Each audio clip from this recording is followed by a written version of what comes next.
ಇನ್ನೇನು ಶನಿವಾರ ಬಂತು ಅಂದ್ರೆ ಸಾಕು ಬಿಗ್ ಬೇ ಕಿಚ್ಚ ಸುದೀಪ್ ಬಂದ್ರು ಅಂತ ಟಿವಿ ಹಾಕೋರು ಅನ್ನೋರು ಜಾಸ್ತಿ ಜನ. ಹೌದು, ಬಿಗ್ ಬಾಸ್ಗಿಂತ ಕಿಚ್ಚನ ಪಂಚಾಯಿತಿಯ ಕಿಚ್ಚನಿಗೆ ಫ್ಯಾನ್ಸ್ ಜಾಸ್ತಿ. ಕಿಚ್ಚ ಸುದೀಪ್ ಅವರು ಯಾವ ಕಾಸ್ಟ್ಯೂಮ್ ಹಾಕ್ತಾರೆ, ಯಾವೆಲ್ಲ ಸ್ಪರ್ಧೆಗಳಿಗೆ ತರಾಟೆಗೆ ತೆಗೆದುಕೊಳ್ತಾರೆ, ಯಾವೆಲ್ಲ ಸ್ಪರ್ಧೆಗಳಿಗೆ ಕಾಲೆಳಿತಾರೆ ಎಂದು ನೋಡುವುದೇ ಒಂಥರ ಕುತೂಹಲ. ಇನ್ನೇನು ಕೆಲವೇ ಕ್ಷಣಗಳಲ್ಲೇ ಕಿಚ್ಚನ ಪಂಚಾಯಿತಿ ಶುರುವಾಗಲಿದೆ. ಈ ಬಾರಿ ಕಿಚ್ಚನ ಪಂಚಾಯಿತಿಯಲ್ಲಿ ಪ್ರತಿಯೊಬ್ಬ ಸ್ಪರ್ಧಿಗೆ ಕ್ಲಾಸ್ ತೆಗೆದುಕೊಂಡಿದ್ದಾರೆ. ಇಲ್ಲಿ ನೀವೇನು ಮೇಲಿಂದ ಬಂದಿರೋ ಆಸ್ತಿ ಅಲ್ಲ, ಈ ಮನೆ ಯಾರಪ್ಪನದ್ದು ಅಲ್ಲ ಎಂದು ಹೇಳಿದ್ದಾರೆ. ಹೌದು, ಈ ಬಾರಿ ಅದರಲ್ಲೂ ಎಂದಿನಂತೆ ಅಶ್ವಿನಿ ಗೌಡ ಅವರಿಗೆ ಮಾತ್ರ ಸ್ಪೆಷಲ್ ಕ್ಲಾಸ್ ತೆಗೆದುಕೊಂಡಿದ್ದಾರೆ. ಹೌದು, ಈ ಬಾರಿ ಕಿಚ್ಚ ಸುದೀಪ್ ಅವರು ಭಾರಿ ಕೋಪಗೊಂಡು ಸಿಡಿದಿದ್ದಾರೆ.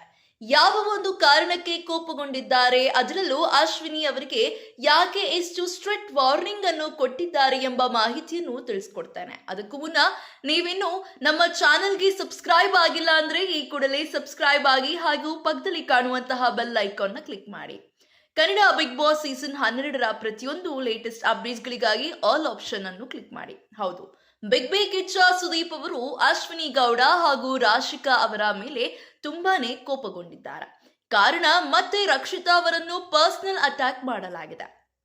ಇಲ್ಲಿ ರಾಶಿಕಾ ಹಾಗೂ ರಕ್ಷಿತಾ ಅವರ ನಡುವೆ ನಡೆದ ಜಗಳಕ್ಕೆ ಮೂಗು ತೂರಿಸಿ ಜಾನ್ವಿ ಅವರಿಗೆ ಹಿಡಿದ ಬಕೆಟ್ ಅನ್ನು ಬಿಸಾಡಿ ಈಗ ರಾಶಿಕಾ ಅವರಿಗೆ ಬಕೆಟ್ ಹಿಡಿಯಲು ರಾಶಿಕಾ ಪರ ನಿಂತು ರಕ್ಷಿತಾಗೆ ಏಕವಚನದಲ್ಲಿ ಮಾತನಾಡಿದ್ದಾರೆ.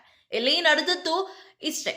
ರಕ್ಷಿತಾ ಹೋಗಿ ರಾಶಿಕಾ ಅವರಿಗೆ ಅಡುಗೆ ಮಾಡಬೇಕು ಎಂದು ಕೇಳುತ್ತಾರೆ. ಅದಕ್ಕೆ ಪ್ರತಿ ಪ್ರಶ್ನೆಯಾಗಿ ರಘು ಅವರು ಕೂಡ ಪಾತ್ರಿನ ಕೂಡ ತೊಳೆಯಬೇಕು ಎಂದು ಹೇಳುತ್ತಾರೆ. ಅದಕ್ಕೆ ರಾಶಿಕಾ ಅಶ್ವಿನಿ ಗೌಡ ಅವರ ಹತ್ತಿರ ಪಿಸು ಧ್ವನಿಯಲ್ಲಿ ಅಡುಗೆ ಮಾಡಲ್ಲ ಎಂದು ಹೇಳಿದ್ದಾರೆ. ಆದರೆ ರಕ್ಷಿತಾ ಹತ್ತಿರ ರಾಶಿಕಾ ಅವರು ನಾನು ಪಾತ್ರೆ ತೊಳಿತೀನಿ, ಆದ್ರೆ ಈಗ ತಾನೇ ಟಾಸ್ಕ್ ಮುಗಿದಿದೆ, ಅಡುಗೆ ಮಾಡೋಕೆ ನನಗೆ ಆಗಲ್ಲ ಎಂದು ಹೇಳಿದ್ದಾರೆ.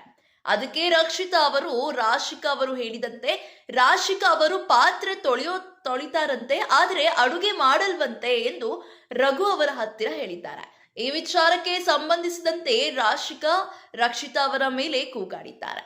ನಾನು ಹೇಳಿದ್ದು ಒಂದು, ನೀನು ರಘು ಅವರ ಹತ್ತಿರ ಬಂದು ಹೇಳ್ತಿರೋದು ಒಂದು, ಬೆಂಕಿ ಹಚ್ಚುವ ಕೆಲಸವನ್ನು ಮಾಡಬೇಡ ಎಂದು ರಕ್ಷಿತಾ ಅವರ ಮೇಲೆ ಸಿಡಿದಿದ್ದಾರೆ. ಅದಾದ ಬಳಿಕ ಅಶ್ವಿನಿ ಗೌಡ ಅವರು ಎಲ್ಲದಕ್ಕೂ ಮಾತನಾಡೋಕೆ ಬಂದ್ರೆ ಅಷ್ಟೇ, ನಿನ್ನೆ ರಾತ್ರಿಯಿಂದ ನೋಡ್ತಿದ್ದೀನಿ ಎಂದು ಅಗೌರವದಿಂದ ಮಾತನಾಡಿದ್ದಾರೆ. ಇದಷ್ಟೇ ಅಲ್ಲ, ಅಶ್ವಿನಿ ಗೌಡ ಅವರು ರಾಶಿಕಾ ಬಳಿ ಹೋಗಿ ನಾವು ಎಲ್ಲದಕ್ಕೂ ಮಾತನಾಡೋದು ಬೇಡ, ಅವಳು ಯಾವ ಲೆವೆಲ್ಗೆ ಬೇಕಿದ್ರೂ ಹೋಗಿ ಮಾತನಾಡಬಹುದು ಎಂದು ಹೇಳಿದ್ದಾರೆ.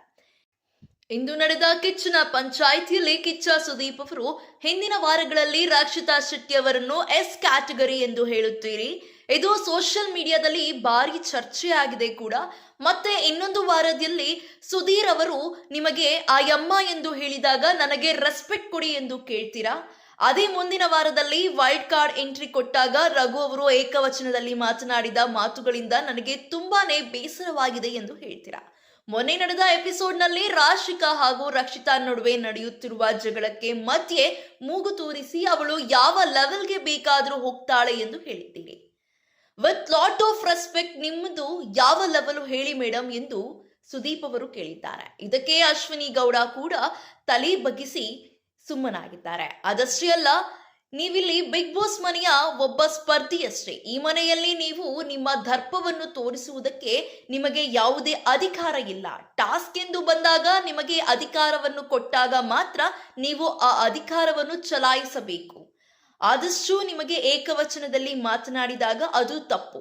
ನೀವು ಬೇರೆಯವರಿಗೆ ಏಕವಚನದಲ್ಲಿ ಅಸಭ್ಯ ಪದಗಳಲ್ಲಿ ಮಾತನಾಡಿದರೆ ಅದು ಸರಿ. ಹಾಗಿದ್ರೆ ನೀವು ಹೇಳಿ, ನೀವು ಯಾವ ಕ್ಯಾಟಗರಿ, ನಿಮ್ಮದು ಯಾವ ಲೆವೆಲ್ ಎಂದು ಕಿಚ್ಚ ಸುದೀಪ್ ಅವರು ಗರಂ ಆಗಿ ಪ್ರಶ್ನೆ ಮಾಡಿದ್ದಾರೆ. ಬಿಗ್ ಬಾಸ್ ಮನೆ ಬಂದು ಬರೀ ಕಲಾವಿದರಿಗೆ ಒಂದು ದೇವರ ಮನೆ ಇದ್ದ ಹಾಗೆ. ಇಲ್ಲಿ ನೀವು ಬರೀ ಸ್ಪರ್ಧಿ ಅಷ್ಟೇ, ನೀವೇನು ಮೇಲಿಂದ ಉದಿರಿದಂತ ರತ್ನ ಅಲ್ಲ. ಇದು ಯಾರಪ್ಪನ ಸ್ವತ್ತು ಅಲ್ಲ, ಇದು ಬಿಗ್ ಬಾಸ್ ಮನೆ. ಇಲ್ಲಿ ನೀವು ಸ್ಪರ್ಧಿಗಳು ಬಿಗ್ ಬಾಸ್ ಹೇಳಿದ ಹಾಗೆ ನೀವು ಕೇಳಬೇಕು. ನಿಮಗೆ ಕೊಟ್ಟಿರುವಂತಹ ಅಧಿಕಾರವನ್ನಷ್ಟೇ ನೀವು ಚಲಾಯಿಸಬೇಕು.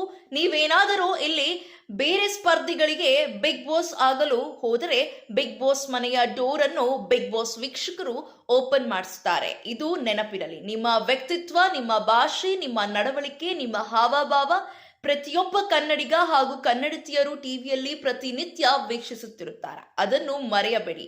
ನಾಳೆ ದಿನ ಈ ಮನೆಯಿಂದ ಹೊರಗೆ ಹೋದಾಗ ನೀವು 4 ಜನಕ್ಕೆ ರೋಲ್ ಮಾಡೆಲ್ ಆಗಬೇಕು ಹೊರತು ನೀವು ನಿಮ್ಮ ಅಸಭ್ಯ ವರ್ತನೆಯಿಂದ ಛೀಮಾರಿ ಹಾಕಿಸಿಕೊಳ್ಳಬಾರದು, ರೋಲ್ ಮಾಡಿಸಿಕೊಳ್ಳಬಾರದು ಎಂದು ಖಡಕ್ ಆಗಿ ಕಿಚ್ಚ ಸುದೀಪ್ ಅವರು ಹೇಳಿದ್ದಾರೆ. ಈ ಬಗ್ಗೆ ನಿಮ್ಮ ಅಭಿಪ್ರಾಯವೇನು? ಕಿಚ್ಚ ಸುದೀಪ್ ಅವರು ಮಾತನಾಡಿದ ರೀತಿ ನಿಮಗೆ ಏನನಿಸಿತು? ಅಶ್ವಿನಿ ಗೌಡ ಆಡುತ್ತಿರುವ ಈ ಆಟ ಎಷ್ಟು ಸರಿ ಇದೆ? ಪ್ರತಿ ಬಾರಿ ಟಾರ್ಗೆಟ್ ಆಗುತ್ತಿರುವ ರಕ್ಷಿತಾ ಅವರ ಬಗ್ಗೆ ನಿಮಗೆ ಏನು ಅನಿಸುತ್ತಿದೆ? ಈ ಬಾರಿ ಬಿಗ್ ಬಾಸ್ ಸೀಸನ್ 12ರ ವಿನ್ನರ್ ಹಾಗೂ ರನ್ನರ್ ಅಪ್ ಯಾರು ಆಗಬಹುದು? ನಿಮ್ಮ ಸಪೋರ್ಟ್ ಯಾರಿಗೆ ಎಂದು ಕಾಮೆಂಟ್ ಸೆಕ್ಷನ್ ನಲ್ಲಿ ಕಮೆಂಟ್ ಮಾಡುವುದರ ಮೂಲಕ ತಪ್ಪದೇ ನಮಗೆ ತಿಳಿಸಿ. ಮುಂದಿನ ವಿಡಿಯೋ ಒಂದರಲ್ಲಿ ಈ ಬಾರಿ ಯಾವೊಬ್ಬ ಸ್ಪರ್ಧಿಗೆ ಕಿಚ್ಚನ ಚಪ್ಪಾಳೆ ಸಿಕ್ಕಿದೆ ಹಾಗೂ ಯಾವ ಸ್ಪರ್ಧಿ ಬಿಗ್ ಬಾಸ್ ಮನೆಯಿಂದ ಎಲಿಮಿನೇಟ್ ಆಗಿ ಹೋಗಿದ್ದಾರೆ ಎಂಬ ವಿಷಯವನ್ನು ತಿಳಿಸ್ಕೊಡ್ತೇನೆ. ಧನ್ಯವಾದಗಳು. ನೀವಿನ್ನೂ ನಮ್ಮ ಚಾನೆಲ್ಗೆ ಸಬ್ಸ್ಕ್ರೈಬ್ ಆಗಿಲ್ಲ ಅಂದ್ರೆ ಈ ಕೂಡಲೇ ಸ್ಯಾಂಡಲ್ವುಡ್ ಕಥೆಗಳು ಯೂಟ್ಯೂಬ್ ಚಾನೆಲ್ ಅನ್ನು ಸಬ್ಸ್ಕ್ರೈಬ್ ಆಗಿ, ಹಾಗೆ ಪ್ರತಿಯೊಂದು ಲೇಟೆಸ್ಟ್ ನೋಟಿಫಿಕೇಶನ್ಗಳಿಗಾಗಿ ಪಕ್ಕದಲ್ಲಿ ಕಾಣುವಂತಹ ಬೆಲ್ ಐಕಾನ್ ಕ್ಲಿಕ್ ಮಾಡಿ.